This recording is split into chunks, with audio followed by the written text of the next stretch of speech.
Nachádzame sa na Bajkalskej ulici, kde kedysi stál domáci štadión futbalového klubu ŠK Slovan Bratislava.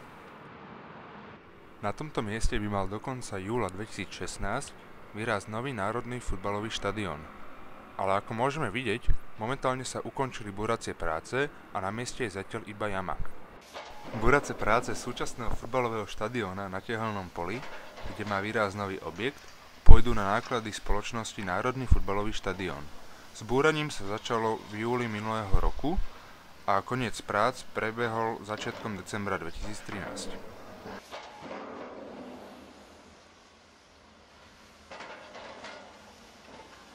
Ako vyhlásil Ivan Kmotrík, majiteľ futbalového klubu ŠK Slovan a hlavný investor, základný kameň nového projektu by mal byť položený na jar tohto roku. Hlavným investorom je spoločnosť Národný futbalový štadión, ktorá bude celý projekt financovať. Odhadom výstavba nového štadiónu a potrebnej infraštruktúry má výjsť na 100 miliónov eur. Zhruba 60% nákladov pôjde zo súkromného zdroja a zvyšných 40% pôjde zo štátnej kasy. Výstavba pôvodného štadiónu začala v roku 1939 a o rok neskôr, konkrétne 26. septembra 1940, bol štadión oficiálne otvorený. O mesiac neskôr sa uskutočnilo prvé medzinárodné stretnutie domáceho Slovanu proti Herte Berlín, ktoré sa skončilo výsledkom 2:2.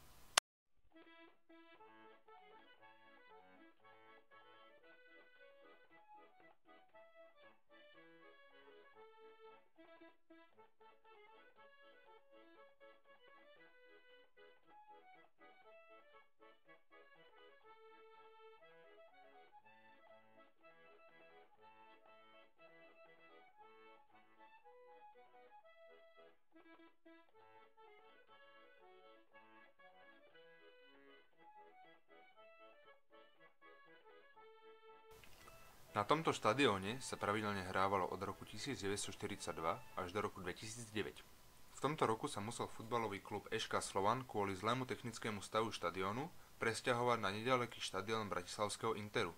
Tým pádom štadión 4 roky chátral a stala sa z neho ruina.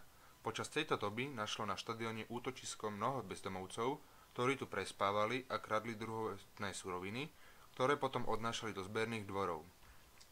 Navyše tu bolo aj bezpečnostné riziko. Hrozilo zrútenie stožiarov umelého osvetlenia, ktoré boli v dezolátnom stave. Nový štadión bude mať kapacitu 22 500 divákov. Okrem medzinárodných zápasov a zápasov našej najvyššej futbalovej ligy sa budú na ňom konať koncerty a iné kultúrne podujatia. Pre Univerzitu svätého Cyrila a Metoda v Trnave Martin Mráz.